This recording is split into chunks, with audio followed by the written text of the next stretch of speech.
인간관계의 핵심은 매력입니다. 매력. 누구든 매력을 갖고 있거든요. 어떤 일을 하고 어디에 속해 있든 간에 사람과 사람 사이에서는 아주 기본입니다. 내가 그 사람에게 내 매력을 보여서 나한테 호감을 갖게 하자. 그냥 이 목표만 갖고 계시면 돼요. 내가 가진 매력을 그러려면 스스로 먼저 아셔야 돼요. 내가 가진 매력, 나의 장점. 중요한 건 그 매력은요, 내가 결정하는 게 아니에요. 나는 그 포인트에 맞춰서 내 매력을 조금씩 고쳐나가고 보완하다 보면 결국은 궁극적인 거는요, 내가 보이고 싶은 매력이 매력화됐다, 이게 아니고요. 인간관계는요, 멈추는 순간 굳어요. 세상의 모든 일들은요, 애를 써야 됩니다. 애를 쓰고 공을 들여야지 그게 되더라고요. 그 성과를 올려야 되는 경우가 많이 있잖아요. 성과에 당연히 보상이 따르고요. 그건 또 보이지 않는 성과도 있거든요. 나 나름대로의 그 목표를 달성하는 그런 경우도 있지만, 이게 성적과 성과의 차이는요, 성적은 혼자 하면 올라갑니다. 공부 열심히 하면 혼자 하면 올라가요. 네. 옆에 친구들까지 같이 공부를 내가 잘 시켜야지 내가 A 학점을 맞는 게 아니거든요. 나만 잘하면 됩니다. 근데 성과는 우리가 보통 그런 얘기 하잖아요. 나만 잘하면 된다고. 근데 그 얘기를 우리가 종종 할 때는 다른 사람들은 자기들이 할 바를 다 잘해서 나만 잘하면 이제 그게 시너지가 일어날 때 이제 나만 잘하면 되겠네, 이런 얘기를 하잖아요. 성과에는 인간관계가 녹아 있어요. 그래서 인간관계가 사실 이 굉장히 중립적인 단어인데, 어쨌든 인간관계가 안 좋다, 나쁘면 절대로 성과가 안 나옵니다. 우리가 그건 심지어 뭐 독불장군이니 뭐 아나무인이니 이런 비난을 들을 정도로 성과도 안 좋아지고 사람들 간의 관계도 나빠지면서 인간이 갖고 있는, 인간이 본질적으로 그 굉장히 원하는 감정 중에 하나가 소속감이거든요. 사실 난 나 혼자 살고 싶어 하지만은 소속감이라는 게 다 사람들은 굉장히 강합니다. 그래서 친구끼리도 소속감이고요. 꼭 조직의 소속감뿐이 아니죠. 그런데 조직에 있으면 굉장히 소속감을 느끼고 싶고요. 저처럼 예를 들어서 1인 기업가다. 그래도 저는 소속감을 느낍니다. 누구들과 소속감을 느끼냐? 오늘처럼 이렇게 녹화하면서 이렇게 파트너분들 있잖아요. 같이 일하시는 파트너분들. 책을 내면 출판사분들이 있고요. 뭐 강의를 하면 또 그 강의를 같이 연결해주고 상의하는 그런 에이전시나 또는 그런 뭐 컨설팅 업체들이 있고요. 또 이렇게 영상 촬영을 하면 이제 뭐 자주 보고 그러진 않지만 늘 저하고 같이 이렇게 협업하는 분들이 있죠. 그룹이 있죠. 그 그룹과 저는 소속감을 느끼게 됩니다. 그래서 심지어 그 보니까 프리랜서 분들끼리 일일이 자주 만나지 않아도 또 그 그룹 안에서 소속감을 느끼시는 것 같더라고요. 어쨌든 사람은 이 소속감도 굉장히 중요한데, 이 소속감이 없으면 사람들이 되게 공허해지는 면이 있어요. 세상은 나 혼자다. 그리고 아무도 날 돌봐주지 않는다. 이게 제일 위험한 감정 같아요. 인간관계는 성과를 올리기 위해서도 필요하고요. 그리고 소속감을 느끼고 소속감을 만들고 그리고 소속감을 유지하기 위해서도 굉장히 필요한 게 인간관계죠.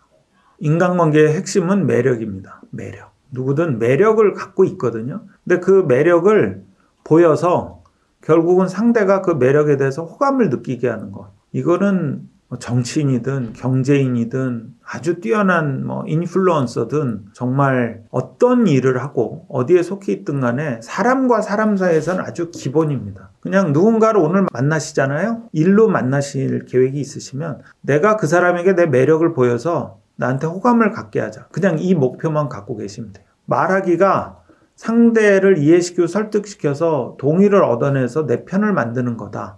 이게 말하기의 목적이라면 인간관계의 그 어떤 과정은 내가 매력을 보여서 상대방이 나한테 호감을 느껴서 내 편이 되는 것. 이게 바로 인간관계의 코어죠. 그래서 내가 가진 매력을 그러려면 스스로 먼저 아셔야 돼요. 찾아내셔야 됩니다. 주변에 물어보세요. 저는 제가 회사를 이제 관둘 마음을 먹고 주변에 좀 물어봤습니다. 내가 가진 매력 또는 뭐 특기가 될 수도 있고요. 어쨌든 나의 장점. 근데 이 모든 건 사실 매력으로 다 포함되죠. 왜냐면 뭐 특기든 장점이든 그게 포인트든 테크닉이든 결국 매력, 힘으로 결국은 귀결되는 거죠. 그래서 내가 가진 매력을 주변에 물어봤더니 저한테 뭐 말도 잘하고 글도 잘 쓰니까 그런 쪽으로 하면 좋지 않겠냐. 그래서 그걸 가지고 제가 제 이제 인생 2막을 시작한 거죠. 그러면서 꾸준히 호감을 축적하려고, 호감 마일리지를 쌓으려고 노력해 왔고요. 그래서 결국 인간관계는 내가 가진 매력을 먼저 찾아내서 그 매력을 사람들에게 잘 보여서 호감을 갖게 하는 건데요. 중요한 건 그 매력은요, 내가 결정하는 게 아니에요. 여러분, 인간관계는요, 인간끼리의 관계잖아요. 그래서 내 매력은 상대가 결정합니다. 그래서 나는 이걸 내 매력 포인트로 삼고 싶은데, 근데 어떤 때 사람들이 점점 그 매력에 반하잖아요. 그럼 밀고 나가셔도 되는데, 나는 이게 내 매력이야. 내가 보이고 싶은 것이야. 근데 사람들은 보고 싶은 게 따로 있거든요. 그땐 본인들이 절충하시거나 수정하셔야 됩니다. 매력은 남이 보는 그런 포인트고요. 나는 그 포인트에 맞춰서 내 매력을 조금씩 고쳐나가고 보완하다 보면 결국은 궁극적인 거는요. 내가 보이고 싶은 매력이 매력화됐다. 이게 아니고요. 내가 보이고 싶은 매력과 남들이 보고 싶은 매력이 잘 조화를 이뤄서 남들이 나한테 호감 포인트를 많이 주더라. 이게 결국은 인간관계의 목적이죠. 소셜 네트워크는 아주 심플한 논리입니다. 결국은. 내가 사람들에게 그 SNS상에서 많은 매력을 보여줘서 사람들이 나한테 호감을 갖고 그걸 디지털라이즈해서 표현하는 게 좋아요죠. 그래서 인간관계는 디지털상에서는 SNS고요. 그 다음에 이 오프라인에서는 결국 내 매력을 보여서 그 호감을 보이게 하는 그런 대면이라고 할 수 있겠죠. 이게 모든 분들께 참 제가 어떤 그런 절대적인 명제를 얘기하는 건 좀 주제는 없는 것 같고요. 그냥 제 경험을 말씀드릴게요. 제 경우는 늘 머릿속에 생각을 합니다. 사람은 다 비겁하다. 이 생각을 늘 합니다. 사람은 다 비겁하다. 약간 비겁 그럼 이제 나쁜 의미도 있죠. 그래서 뭐 유연하다 뭐 이런 표현도 쓰는데 저는 그냥 비겁하다라는 표현을 씁니다. 그래서 자기의 불이익에 대해서 이익에 대해서 되게 민감하고요. 그리고 자기가 필요하면 연락하고 필요 없으면 연락 없고 그게 사람의 속성인 것 같아요. 다 그렇습니다. 저는 그렇게 생각해요. 그래서 사람은 비겁하다. 나도 비겁하다. 그런데 결국 건강한 인간관계를 유지하려면 그 사람들이 비겁하기 때문에 거기에 대해서 막 엄청나게 절대적인 기대를 하지 말고 상대방이 비겁하지만 사람들이 비겁하지만 그래도 내가 필요해서 그래도 내가 좋아서 나한테 호감을 느껴서 연락이 오고 나하고 관계를 유지하게끔 내가 노력하자. 이게 제가 가진 기본적인 생각입니다. 사람들은 성선설이야 성악설이야 이게 아니고요. 선하고 악한 게 아닙니다. 비겁한 건 약간 악하다고 보일 수 있겠지만 아니죠. 더 정확히 얘기하면 사람들은 이익에 굉장히 민감하다. 저는 그렇게 표현을 합니다. 사람들은 이익에 굉장히 민감하고요. 제가 이제 혼자 이렇게 제 일을 한 게 6, 7년 됐거든요. 그러면서 저도 개인적인 여러 가지 그 어떤 일에 커리어에서의 변화가 있어 왔거든요. 처음엔 정말 첫 책을 냈을 때의 무명 작가에서 지금은 이제 좀 그래도 조금 인지도가 있는 이런 작가가 되었는데 그 사이에 제가 놀란 건 저를 대하는 사람들의 태도였어요. 6년 전, 7년 전과 요즘을 저를 대하는 사람들의 태도가 그 사이에 새로운 분들을 알게 돼서 어떤 새로운 유입으로 제가 느끼게 되는 변화도 있지만 또 한편으로는 6, 7년 전에 아니 심지어 그 전에 알았던 사람이 매년 달라지는 거예요. 2020년 다르고 21년 다르고 22년, 23년 다르고 그래서 사람들은 이익에 민감하구나. 그게 너무도 당연한 거고요. 그 이익에 민감한 걸 탓하면 안 되죠. 그걸 나쁘다고 얘기할 수는 없는 겁니다. 저도 그러니까요. 그런데 그 이익에 민감한 사람들에게 뭐 경제적 이익도 포함이 되고요. 또는 아까 말씀드린 호감도 사람들이 그 자기가 갖고 싶어하는 하나의 자기의 어떤 그 셈법이거든요. 그래서 나한테 가진, 저한테 가진 또는 여러분들께 가진 호감도 점점 바뀝니다. 호감이 비호감이 되기도 하고요. 비호감이 호감이 되는 게 다 그런 거거든요. 사람은 변한다. 언제든지 변한다. 근데 저는 그것을 조금 더 강하게 얘기하는 게 이제 사람은 비겁하다라는 생각을 합니다. 그게 약간 제 보호적인 것도 있어요. 왜냐하면 그 무명 작가에서 이렇게 시간을 보내면서 상처도 많이 받았죠. 당연히. 그러면서 제 보호 그리고 사람에 대한 기대를 좀 접으면서 어떤 면에서는 사람은 비겁하다. 현실을 자각하자. 이런 생각을 하다 보니까 오히려 그런 생각을 하면서 여러분들을 대하니까 왜냐하면 저는 그래도 최대한 그렇게 극단적으로 비겁하지 않으려고 노력을 합니다. 그래서 어떤 사람이 좋아졌다고 해서 갑자기 그 사람한테 뭐 엄청 그러지도 않고요. 또 어떤 사람이 잘 안 풀린다고 해서 갑자기 그 사람을 홀대하지도 않고요. 왜냐하면 사람이 너무나 많이 바뀌는 걸 봤거든요. 그러니까 뭐 성격이 바뀌거나 이런 게 아니고 위치가 바뀌고 어제 그냥 별 볼 일 없던 사람이 오늘 갑자기 뭐 그새 뭘 했는지 한 2, 3년 새에 뭘 해서 막 스타트업에 뭐 대가가 됐기도 하고 반대도 많이 봤고요. 그래서 저는 사람은 변한다. 변할 수 있다. 얼마든지 변한다. 사람은 비겁하다. 사람은 이익에 민감하다. 이런 사람의 속성을 그냥 저는 스스로 인정하고 저도 그런 사람인 거를 또 인정하고 그리고는 인간관계를 유지하는 것 같아요. 인간관계 되게 쉬운 것 같잖아요. 그냥 사람끼리 뭐 나는 내 생각 얘기했고 상대방이 받아들이고 안 받아들이고는 그거는 상대방의 선택이고 글쎄 이 정도의 사람과의 관계, 인간관계 초월하려면 경제적으로 치면 진짜 만수르 정도 돼야 되지 않을까요? 만수르도 안 그런 것 같아요. 근데 제가 보니까 성공한 사람일수록 더 인간관계를 공부하고 인간관계에 애를 쓰는 것 같아요. 그래서 저는 인간관계로 고민하는 분들은 정작 인간관계에 굉장히 애를 쓰고 있나? 이 생각을 하시면 좋을 것 같아요. 우리가 네트워킹이라는 단어랑 인간관계를 헷갈리시면 안 됩니다. 네트워킹은 그냥 그 그물 안에 사람을 네트 안에 넣어서 그게 작동되는 게 그냥 네트워킹입니다. 이 그물 안에 잡은 물고기라고 사람을 대하는 거거든요. 그런데 인간관계는 늘 역동적이에요. 움직이는 겁니다. 근데 그 움직이는 이 생물에서 내가 이 애를 쓰면서 이 생물을 늘 내가 원하는 모양으로 만들려고 내가 애를 쓰고 있나 이 고민을 하셔야 됩니다. 그리고 인간관계는요 멈추는 순간 굳어요. 우리가 찰흙으로 뭐 빚으면 이게 물기가 마르면 뽀개지듯이 인간관계는 약간 액체 액체 괴물 같은 겁니다. 그래서 그냥 두면 그냥 혼자 막 이렇게 모양을 마음대로 만들지만 내가 자꾸 다듬고 가꾸고 내가 애를 쓰고 노력을 하면 그래도 내가 원하는 모양으로 꽤 가까워집니다. 인간관계 잘하는 분들 보면요. 본인이 노하우를 공개 안 해서 그렇지 엄청 의외로 애를 많이 씁니다.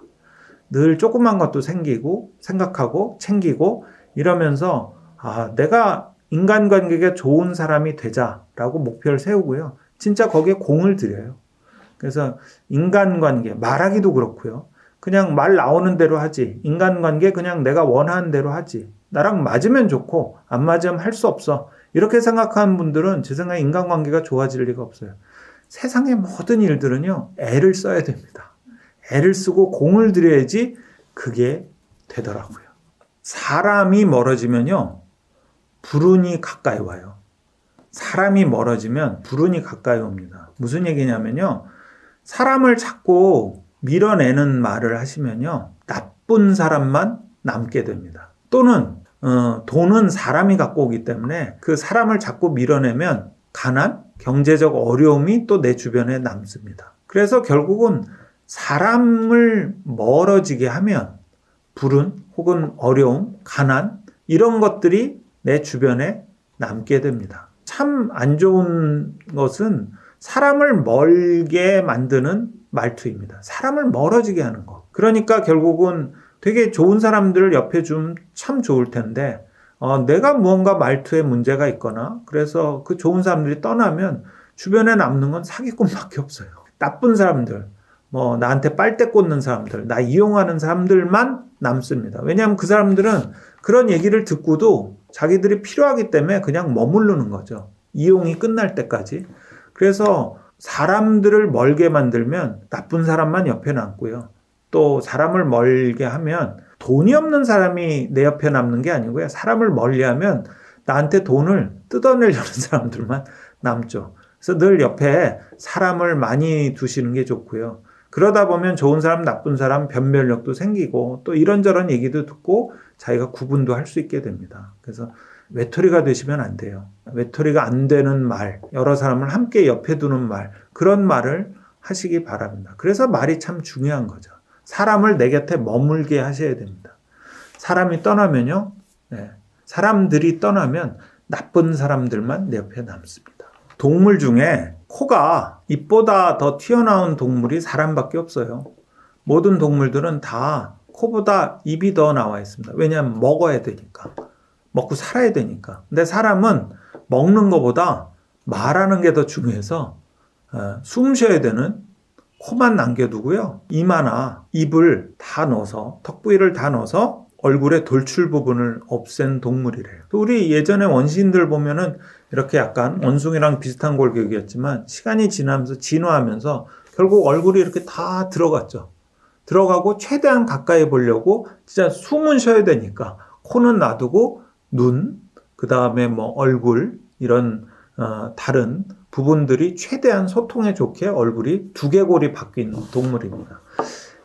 인간은 굉장히 말을 하는 거를 좋아하고요. 또 사실 듣는 것도 꽤 좋아합니다. 남의 얘기를 듣는 것도 좋아하고 내 얘기를 하는 것도 굉장히 좋아하죠.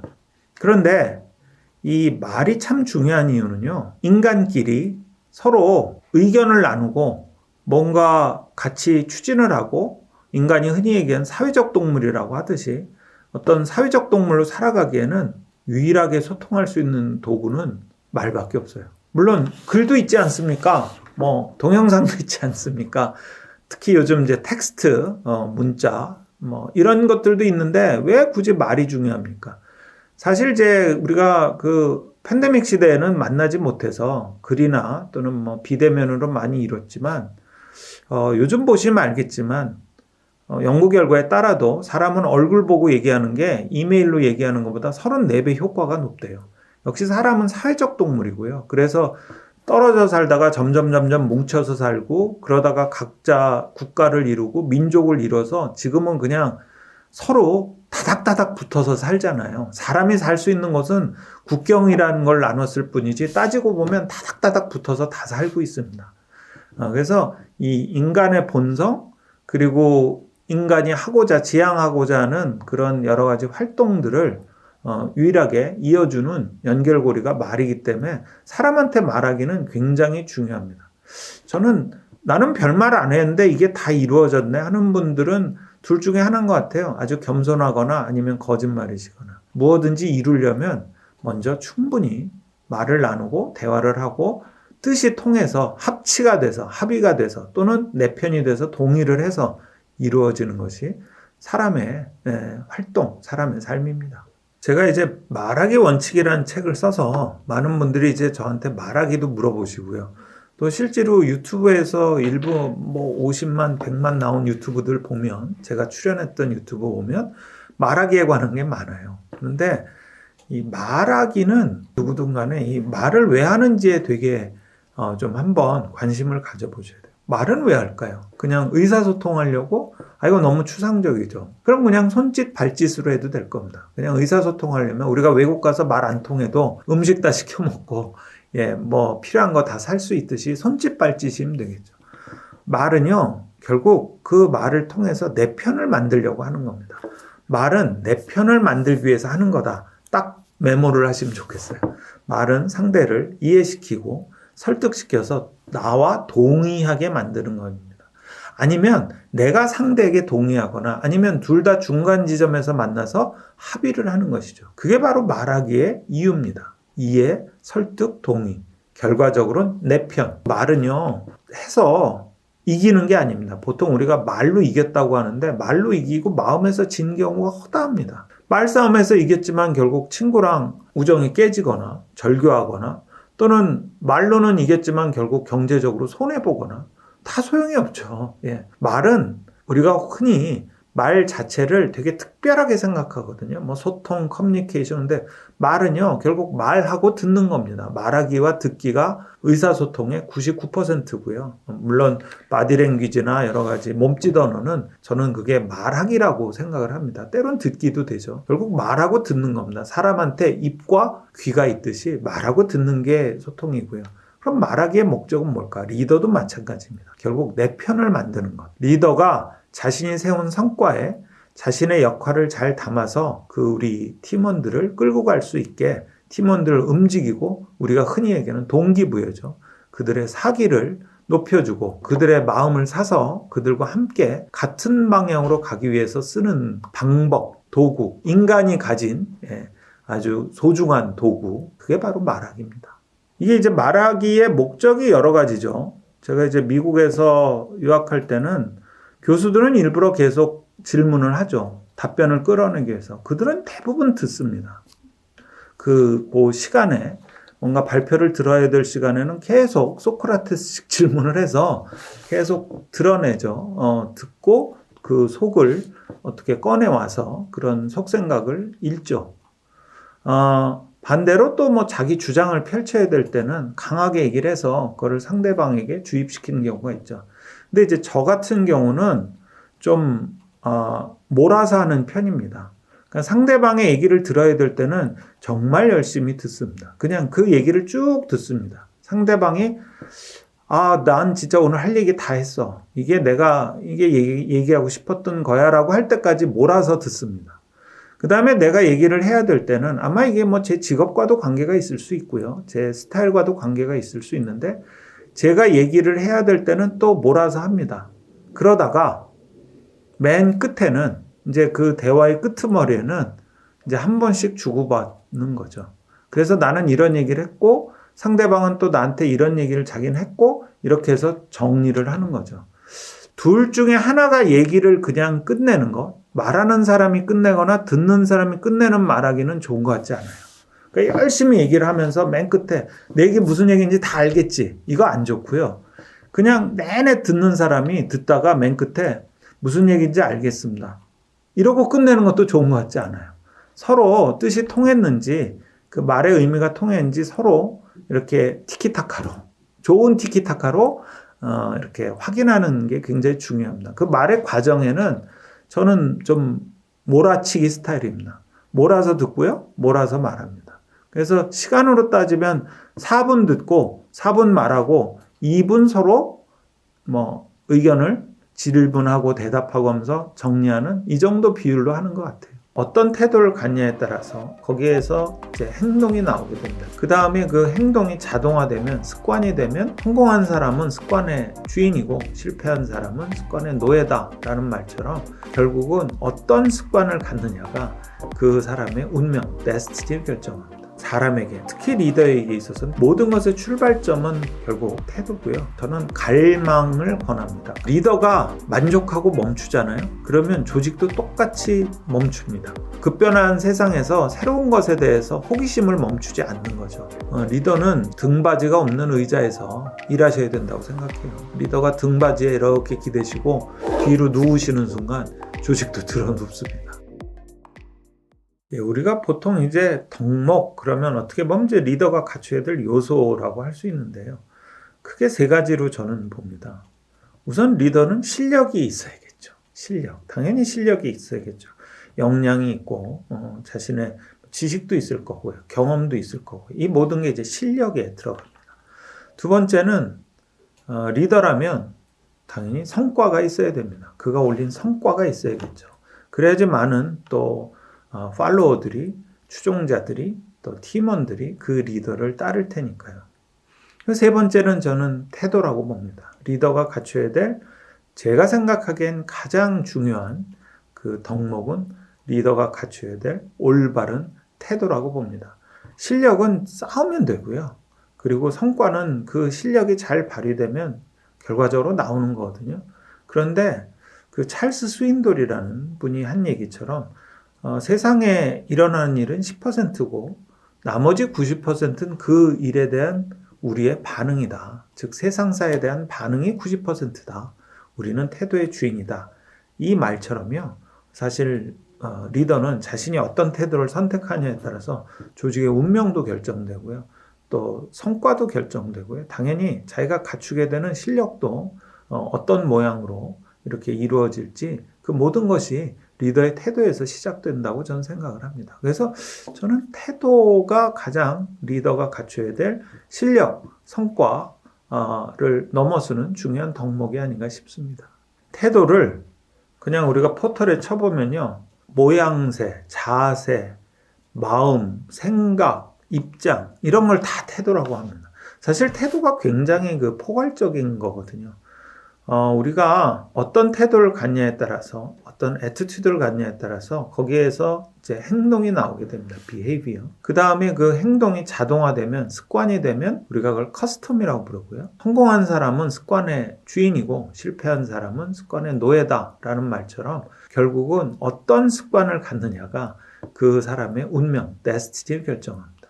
그래서 저는 A가 B를 만들고 애티튜드가 행동을 만들고 그 다음에 B가 C를 만들고 행동이 습관, 커스텀을 만들고 그리고 C가 D를 만든다. 운명을 만든다. 습관이 운명을 만든다. 전 이렇게 생각을 합니다. 그래서 모든 것의 출발점은 결국 사람에게 특히 리더에게 있어서는 태도고요. 이 태도라는 말이 좀 재밌는 게 우리가 흔히 하는 얘기가 그 태도가 불량하다. 이 좋고 나쁨을 담는 그 좀 가치 판단이 태도엔 들어가요.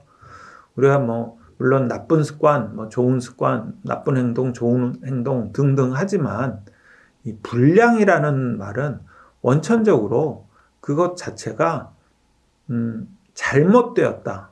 아주 본원적으로 잘못되었다. 우리가 물건 불량품 그러면 그거는 개선해서 고장난 게 아니고 아예 그거는 잘못된 제품, 이게 제대로 안 나온 제품으로 생각을 하잖아요. 쓰다 고장난 게 아니고 이 태도란 말엔 그게 들어가 있는 것 같아요. 태도가 불량이다 그럼 이건 아주 원천부터 아주 뿌리부터 고쳐야 되는 것처럼 많은 사람들이 태도 얘기를 하고 있거든요. 그래서 저 역시 모든 것의 시작은 태도고요. 리더가 갖춰야 될 가장 중요한 덕목은 리더가 결국 세상 일에 대해서 자기가 어떻게 반응하고 어떤 판단을 내리고 또 어떤 입장을 갖고 어떤 모양새로 사람들에게 어떤 행동을 보이느냐. 그래서 그 결과 그런 행동이 개인의 습관 또 조직의 습관이 돼서 그 조직과 자신의 운명을 결정하느냐. 이것에 집중해야 된다고 생각을 해서요. 리더의 태도라는 책을 쓰고 저는 여전히 좀 태도주의자입니다. 그래서 사람이든 조직이든 그 누구든 적어도 태도가 불량하다. 태도가 틀려 먹었다. 이런 말은 절대 들어서는 안 될 것 같아요. 저는 리더가 가져야 될 태도 첫 번째는 충직이라고 생각을 합니다. 근데 이게 충성과 다릅니다. 우리가 군대 왔냐? 지금 요즘에 어떤 데인데 충직이라는 단어를 쓰느냐라고 하는데 충성은요. 그냥 온 마음을 다해서 정성을 다하는 겁니다. 근데 충직은 충실하고 정직한 겁니다. 여기에는 정직하다는 거는 사회적이라는 말도 꽤 포함이 돼 있습니다. 친사회적이어야 됩니다. 여러분 히틀러를 아무도 리더라고 생각하지 않습니다. 얼핏 히틀러가 아닌 걸 생각해 보면 팀원들을 동기부여하고 뭔가 자기의 목표로 끌어가고 얼핏 들으면 훌륭한 리더네 싶지만 히틀러는 굉장히 반사회적인 사람이었거든요. 정직하지 못했습니다. 인간에게 정직하지 못했고 또 인간애가 아예 없었고 그래서 히틀러는 절대 죽었다 깨나도 리더가 될 수 없는 겁니다. 리더라면 충실하고 정직하고 친사회적이어야 되거든요. 인턴이라는 영화에 보면 주인공 벤이 모의셀카를 찍습니다. 면접을 앞두고 자기가 모의셀카를 찍는데 이 세 가지 얘기를 합니다. I'm loyal, I'm trustworthy, and I'm good in a crisis. 그러니까 나는 충성스럽고 trustworthy, 믿음직스럽고 신뢰가 가고 그리고 위기에 강하다. 이 세 가지를 얘기하는데 그중에 두 가지를 합치면 충직입니다. 믿음직스럽고요. 또 그리고 일도 사람도 정말 온 마음을 다해서 대한다는 뜻이죠. 회사가 돈을 버는 방법은요. 딱 하나입니다. 어떤 회사든 똑같습니다. 회사가 돈을 버는 방법은요. 고객의 고민을 덜어주면서 돈을 버는 겁니다. 어떤 회사든 똑같습니다. 이건 제가 정말 자신 있게 말씀드릴 수 있습니다. 고객에게 고민을 얹어주면서 돈을 버는 회사는 없습니다. 고객이 느끼지 못했던 고민을 깨닫게 해서 그 고민을 해결해주면서 돈을 버는 경우도 있죠. 그런 경우 우리가 시장을 창출했다고 하죠. 아니면 기존 시장에서 조금 더 고객의 고민을 조금 더 싸게 덜어준다. 이건 가격 경쟁력이 있는 거고요.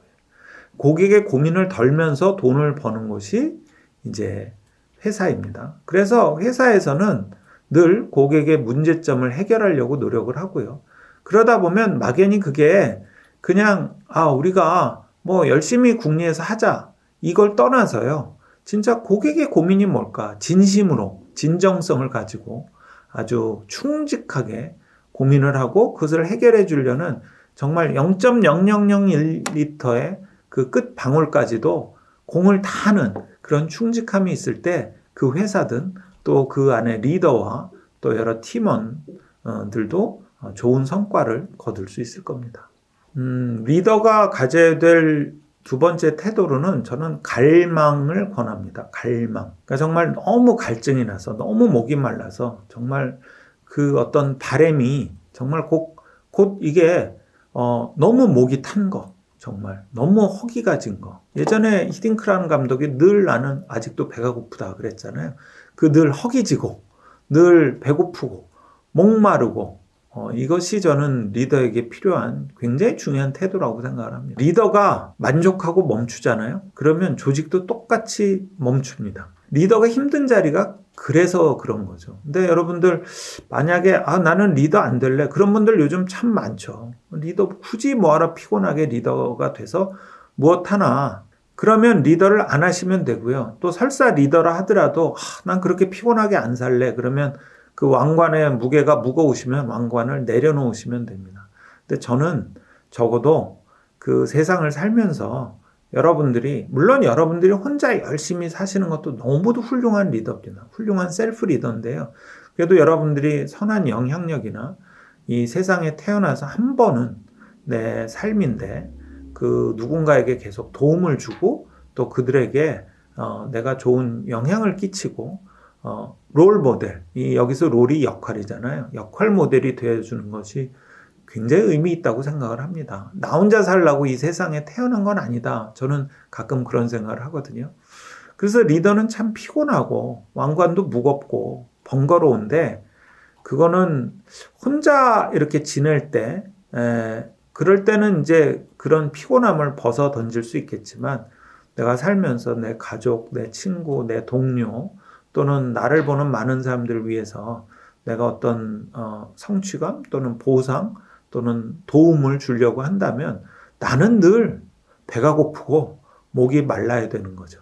특히 요즘은 정말 하루가 다르게 너무도 많은 정보가 쏟아져 나오고 너무도 많은 기술의 변화가 있는 거죠. 한 예로 메타버스가 막 엄청나게 떠서 이게 작년쯤이었던 것 같아요.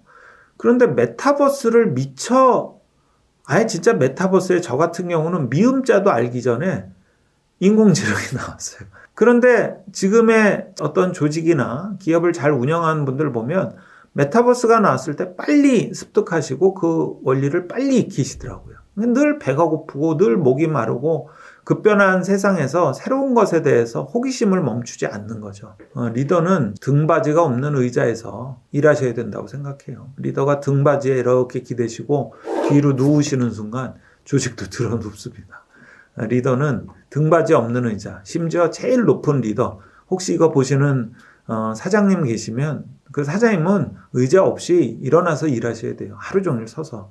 그렇게 리더는 힘들고 번거로운 자리지만 그만큼 또 자기가 갈증과 결핍을 계속 찾아내고 하나가 충족되면 또 새로운 걸 찾아내야죠. 그리고 그 대신 자기가 만들어 놓은 성과나 결과는 또 나누어 주는 거고요.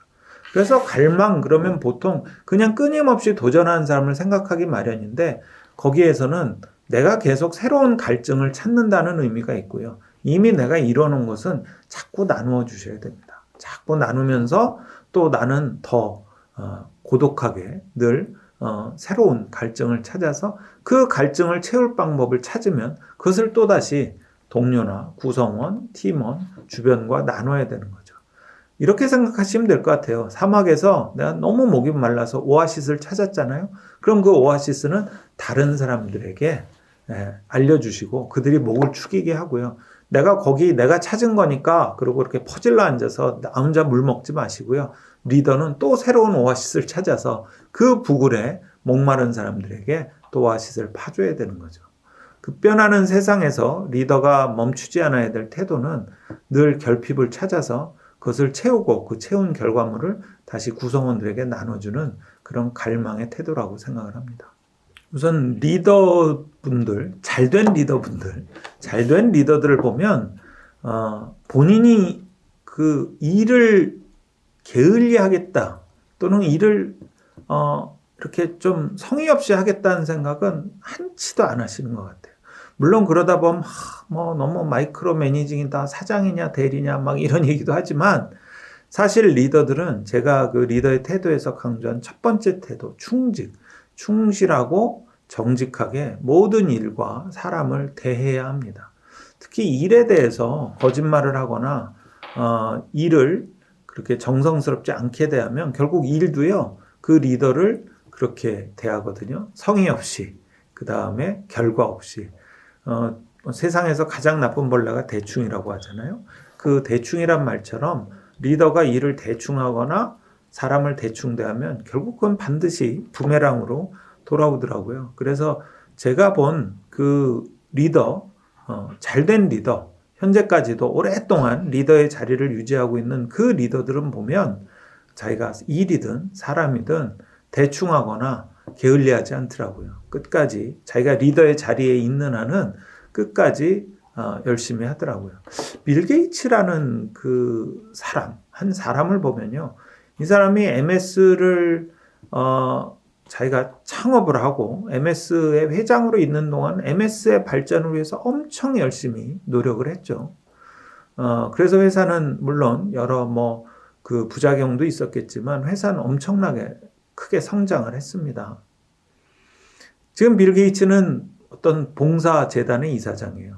그런데 제가 조금 놀란 게 이 빌 게이츠는 그 봉사재단의 이사장으로 가서도 그냥 멋으로 이렇게 자기 만족으로 있는 게 아니고 그 봉사재단의 일도 정말 악착같이 열심히 하는 것 같아요. 우리나라에도 왔었고 계속 외부에도 심지어 일론 머스크한테도 화성에 로켓 쏠 돈 있으면 백신을 좀 사라라고 할 정도로 자신의 일에 아주 치밀하고 치열하더라고요. 그래서 저는 그 리더의 자리에 오른 사람들의 특징을 보면 무엇 하나 소홀히 하는 게 없다.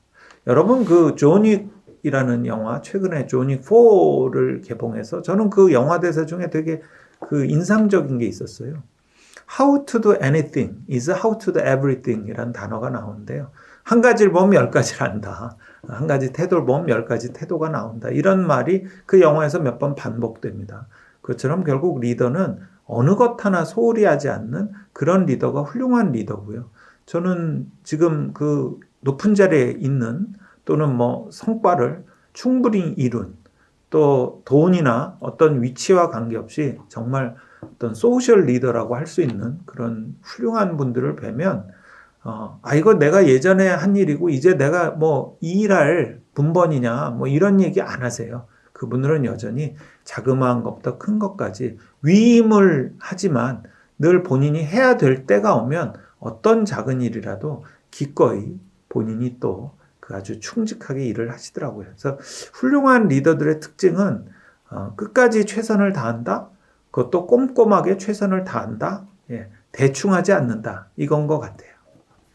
우리가 팔로워 참이 마땅한 번역어가 없어요. 추종자들이라고 많이들 얘기하는데 저는 이제 편의상 책에서 팀원이라고 표현을 많이 했습니다. 이 팔로워는요, 그냥 팔로잉 하는 사람이 아닙니다. 팔로워들은 분명히 자기 의지가 있어야 됩니다. 여러분들 SNS 할 때 팔로잉 누르시면 여러분들 뜻으로 누르지 않나요? 그게 자동으로 여러분들을 팔로워로 만드는 건 아니잖아요. 팔로워라 하더라도 언젠간 리더가 될 사람들이기 때문에 리더의 역할을 해야 되기 때문에 늘 자기 의지를 갖고 있는 게 중요합니다. 나중에 그냥 영혼도 없이 다 탈탈 털어서 그냥 무의지 또는 의지나 내 생각 주관이 없어지면요. 어찌어찌해서 리더의 자리로 올라가도 그 다음엔 자기가 끌고 갈 수 있는 힘이 없어집니다. 왜냐하면 이미 그 힘을 예전에 다 빼버렸거든요. 그래서 팔로워는 분명히 자기 의지로 어떤 리더를 따라가거나 혹은 리더를 교체하거나 아니면 새로운 리더와 함께 일을 하거나 할 자기 의지가 굉장히 중요합니다.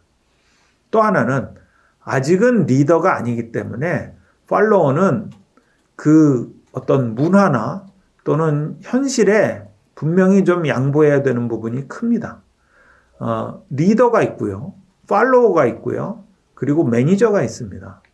매니저는 늘 현상을 유지하려는 사람들을 우리가 흔히 매니저라고 하죠. 그래서 매니저십에 대한 얘기가 많습니다. 근데 우리는 특히 우리 한국 책은 제가 보니까 다 매니저십을 써놓고 리더십이라고 얘기하고 있는 책들이 많은 것 같아요. 근데 사실 그건 대부분 매니저십입니다. 진짜 리더는 자꾸 변화하고 혁신하고 깨려는 사람들이거든요. 그 깨는 거, 변화하는 거, 혁신하는 거, 그게 리더의 숙제고요. 그를 쫓아가는 팔로워들도 사실 굉장히 피곤하죠. 예, 그리고 힘도 들고요. 그리고 이게 옳은 길인가, 특히 내 성공과 성장을 위해서 바람직한 일인가 생각을 많이 하게 되고, 저는 그 생각을 멈추시면 안 된다는 겁니다. 그게 리더에게, 팔로워에게 서로 굉장히 중요하고, 특히 팔로워가 리더가 될 준비를 하시면서 늘 자기가 유지해야 되는 자기의 주관인 거죠. 그래서 이름이 팔로워지만 여러분들이 SNS 할 때, 팔로잉 할 때 내가 그래도 엄지로, 검지로 눌러서 내가 결정하는 것만큼 여러분들도 팔로워라고 해서 수동적인 팔로워가 아니고 적극적인, 능동적인 팔로워라고 생각을 하시면 됩니다. 리더는요, 고정돼 있지 않아요. 여러분들, 내가 이 사람과 평생 가야 되나? 물론 기업이 조그맣거나 규모가 적거나 할 수 없이 이 사람과 오래도록 관계가 가서 이 리더와 일을 해야 될 때도 있겠죠. 그런데 그 또한 역시 그 리더 또한 사라지고요, 물러납니다. 그럼 여러분들이 그때 리더가 되실지, 아니면 여러분들이 또 새로운 리더 밑에서 여러분들은 여전히 팔로워에 머무실지, 그건 여러분들이 팔로우를 하시면서 얼만큼 자기 의지를 유지하느냐에 따라 달라집니다. 우리가 리더 그러면 굉장히 특별한 사람으로 생각을 합니다. 그래서 많은 분들이 리더 그러면 정말 대단하고 영웅이고 이런 아주 특별한 사람, 리더라고 얘기를 해왔습니다.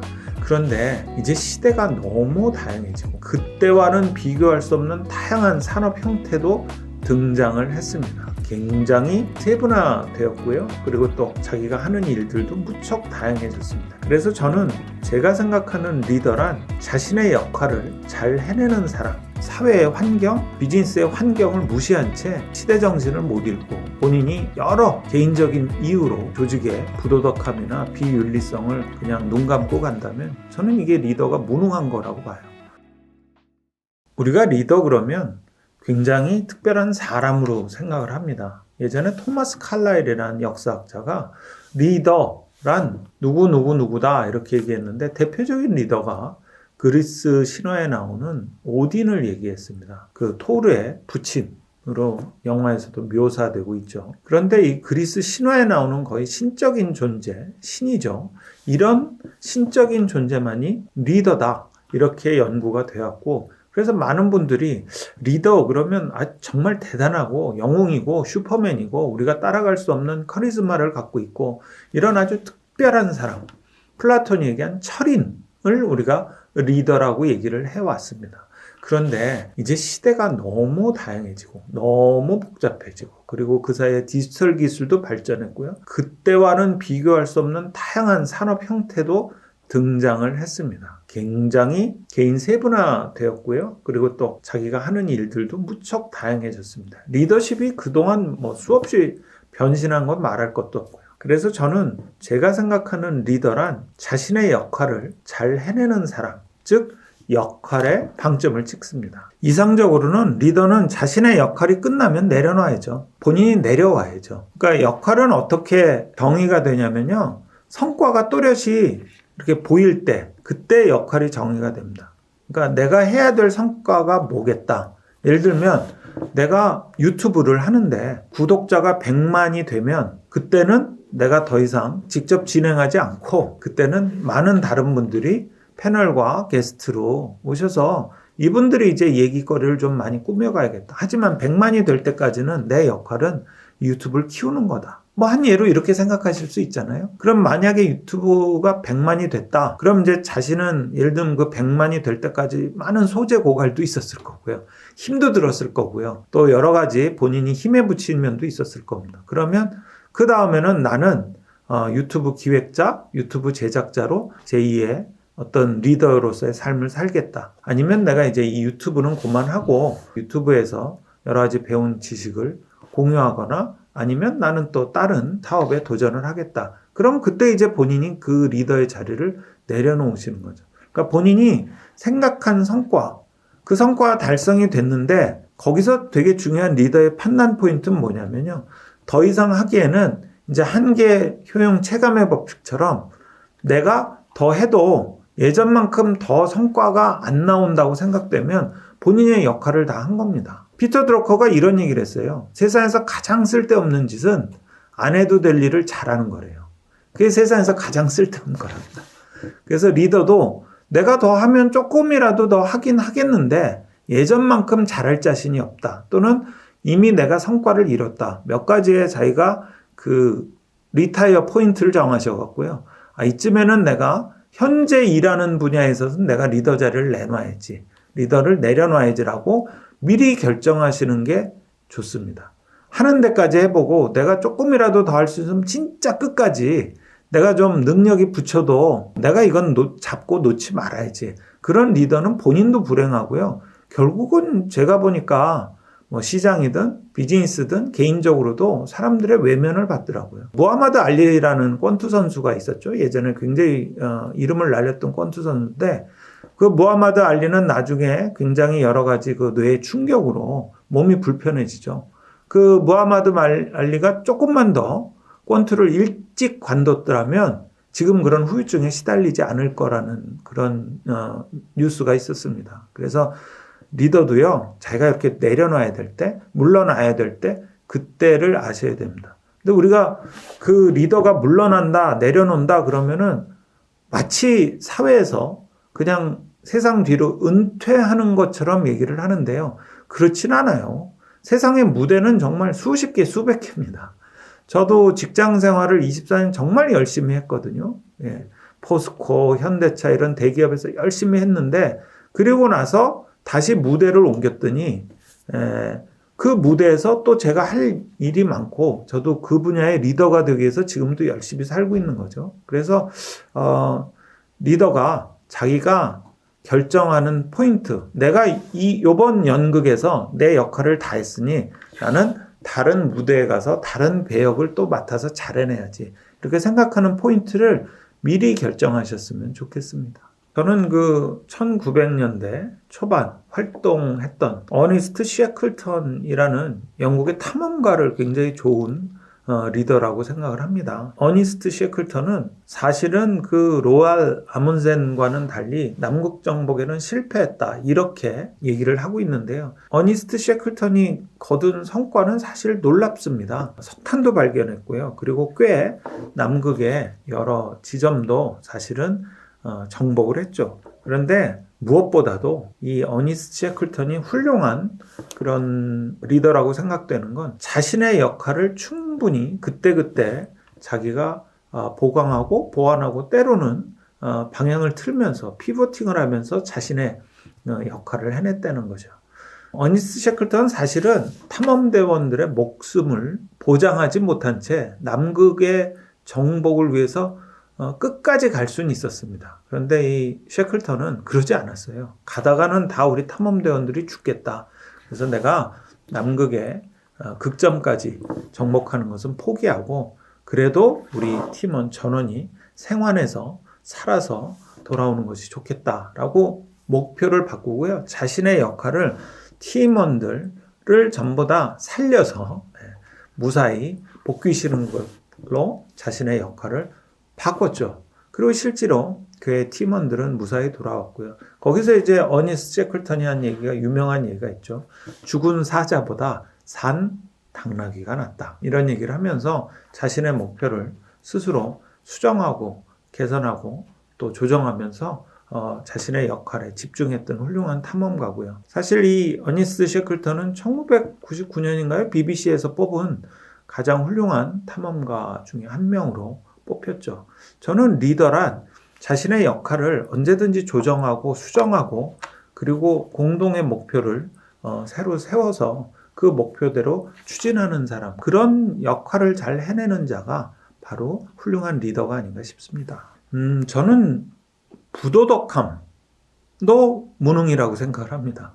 우리가 보통 무능하다 그러면 실력이 없고 능력이 없다고 생각하는데 요즘 사회에서는 또 요즘의 기업 문화, 조직 문화, 또 비즈니스 환경에서는 이 진정성, 그 다음에 진실성, 그리고 윤리성 이런 게 굉장히 중요하거든요. 그런데 그걸 갖추지 못하면 이건 단순히 나쁜 사람, 나쁜 리더가 아니고요. 그건 무능한 리더입니다. 왜냐하면 일단 우리가 조직을 끄는 리더라고 생각하면 그 리더는 바깥에 변하는 환경에 굉장히 적극적으로 잘 대처하고 대응하고 거기에 맞춰서 조직을 잘 끌어가야 되거든요. 팀원들도 팔로워들도 잘 같이 움직이고요. 그런데 세상은 윤리적이고 진정성 있는 이런 리더와 조직을 원하는데 그것과 엇나가서 그냥 우리는 뭐 돈만 벌면 됐지, 우리는 좀 부도덕해도 실력이 있으면 괜찮아 라고 생각해서 부도덕이나 비윤리적인 걸 수용하고 또 그걸 그대로 그냥 간다면 이거야말로 무능한 거죠. 리더로서는 무능한 겁니다. 사회의 환경, 비즈니스의 환경을 무시한 채 시대 정신을 못 읽고 본인이 여러 개인적인 이유로 조직의 부도덕함이나 비윤리성을 그냥 눈 감고 간다면 저는 이게 리더가 무능한 거라고 봐요. 엔론 사태 같은 경우요. 한 기업이, 거대 기업이 망했지 않습니까? 여러 가지 이유들을 대지만 우선 엔론이 부도덕했고 비윤리적이었다는 데에 대해서는 아무도 다른 의견이 없습니다. 그럼 여기에 리더들이 그냥 탐욕스럽고 그냥 리더들이 나쁜 사람들이었을까? 저는 굉장히 리더들이 무능했고요. 그 무능과 욕심이 겹쳐져서 이 거대 회사를 망하게 했다고 생각을 합니다.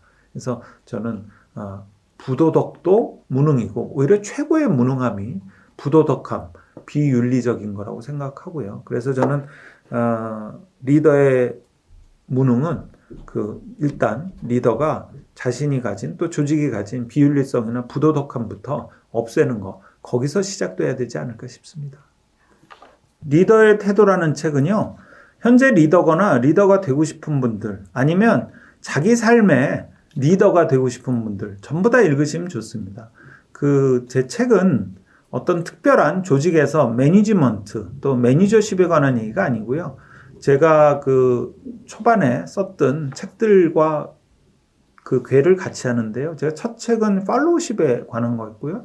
두 번째 책은 셀프 리더십에 관한 거였습니다. 직장인의 바른 습관, 누가 오래 가는가, 전부 다 팔로우십, 셀프 리더십. 세 번째 책은 그래도 좀 이렇게 리더 팔로워 간의 관계를 생각하게 하는 리더십이라는 책인데요. 결국 리더의 태도에 관한 얘기고요. 그 태도는 어떤 위치에 있더라도 어떤 상황에 있다 하더라도 늘 태도의 주인이 돼서 유지하고 가셨으면 하는 바람에서 책을 썼고요. 제가 이 리더십 책을 써야겠다고 생각하면서 서점에 가서 이제 리더에 대한 책을 꽤 많이 찾아봤거든요. 근데 이 우리나라의 리더분들이 혹은 우리나라에서 리더에 관한 얘기를 쓴 책이 정말 적더라고요. 다 지금 여러분들이 읽고 있는 리더에 대한 책은 대부분 이제 외국 사람들 얘기고요. 또 그 책 저자들조차도 외국 사람에 관한 게 많습니다. 이게 또 학교에서 연구하는 어떤 리더십 이론과는 다르거든요. 그래서 저는 제 책은 그냥 편하게 읽으실 수 있고, 저는 여러분들께 6개의 렌즈를 제시했지만 그 렌즈를 여러분들이 더 늘리셔도 좋고요. 바꾸셔도 좋은데 중요한 건 리더, 그리고 더 중요한 태도에 대해서 좀 생각해 보셨으면 좋겠습니다. 오늘 산 게 내일 바로 돌아오지는 않습니다. 또 올해 산 게 내년에 바로 돌아올 수도 있지만 또 안 돌아올 수도 있습니다. 그런데 20대에 사셨던 게 30대엔 돌아옵니다. 30대에 사셨던 게 40대에 돌아오고요. 40대에 사셨던 게 50대에 돌아오더라고요. 그래서 인생을 멀리 보시고요. 그리고 오늘의 내 삶이 결국 내일, 빠르면 내일, 늦어도 10년 후에는 돌아온다는 생각을 하시고 늘 하루하루 단정하게 사시기 바랍니다. 노력하면서 애쓰시면서 사세요. 언젠가는 여러분들이 애쓰지 않아도 될 그런 시기가 올 겁니다. 그런데 그 시기를 너무 빨리 당기려고 하지 마세요. 그 시기는 오히려 자연스럽게 찾아옵니다. 그래서 그때까지 애쓰면서 사세요. 그래야지 여러분들도 인생에 후회가 없고요. 그리고 여러분들뿐만 아니라 여러분들 주위 분들께도 행복을 드릴 겁니다. 여러분이 조금만 더 애쓰시면요. 여러분 주위 분들이 행복하세요. 중요한 건요. 그 애를 쓰시는데 남을 위해 애를 쓰는 게 아닙니다. 나를 위해 애를 쓰세요.